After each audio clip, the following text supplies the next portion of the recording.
Hi everybody. It's been a while since I posted anything and I thought I'd bring you up to speed on the craziness that I've been doing this weekend. So here's my latest painting and I've named her Bahama Mama. She's inspired by the fact that I have a little spot over here on the wall beside my fridge that has nothing on it. And seeing it's one of the few places left in my house without a painting. You remember last week or 2 weeks ago I posted my beautiful nude, who's now up on my living room wall or my hallway wall, and my homage to Rothko. So I'm very quickly filling up my walls. I'm going to have to reassess my gallery here because I really like the stuff that I'm doing. But in any case, let me just go back for a second. This was my, well, I guess it wasn't my first painting. My first painting was the Passion painting, and this was probably my third. Each one has been completely different. I went from an artistic kind of all about poetry into this Rothko effect, into a nude and a girl on the beach and another poetry painting and all kinds of crazy things. In the corner over here, as you remember, I did a big floral painting. Of course, that's my studio space. I've just got everything on the floor until I figure out how I'm actually going to do a studio. Maybe I'll convert my den to a studio. I don't do much TV watching, that's for sure. I spend far too much time online. So anyways, Bahama Mama is up here. And let me just tell you how the creativity part of it evolved. I decided fruit. I specifically bought a canvas for my kitchen wall. Then I also bought a couple of books. This is a first for me. One I bought them both at the same time, but I really didn't open them up until I started working on my nude. So if you look at this as being some kind of a colorful inspiration, I will probably try and do something like this in the future. Maybe, maybe not, but in any case, I learned a lot on the blending of colors and how you get skin tones and everything else. That inspiration.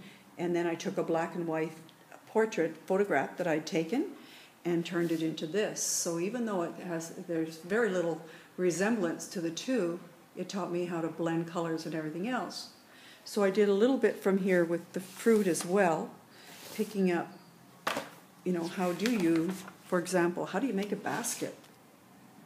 So all I did really was look at colors, even though the only thing that I sketched in on here was proportion and shape. I actually took a tape measure and measured my own shoulders because this is almost, well, not really lifelike, but in size, it was fairly close. The neck across the back and the shoulders, I measured those two things, and the bandana up to the head.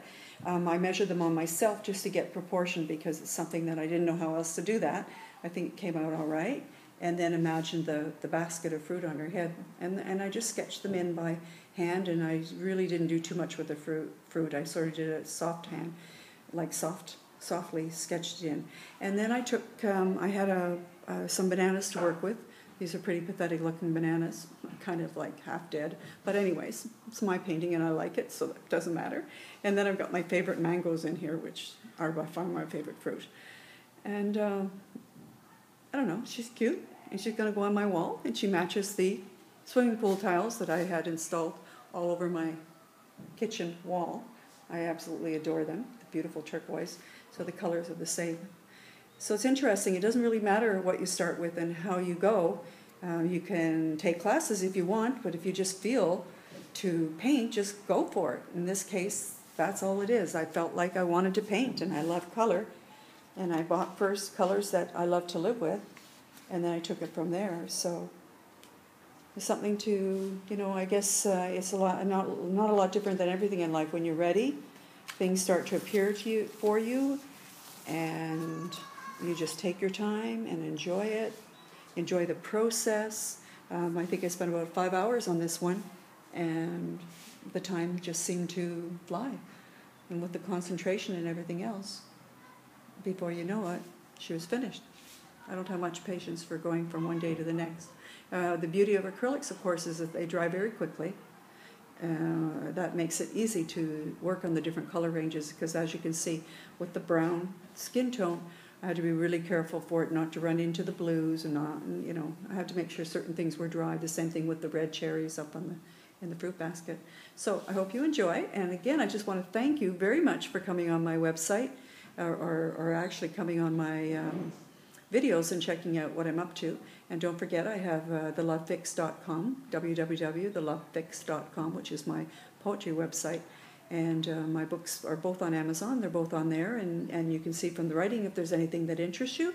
And I did see a nice little spike in my sales of my books, so thank you for checking in, and thank you very much for enjoying my stuff, and I hope you're getting something out of it. Have a good week. Bye.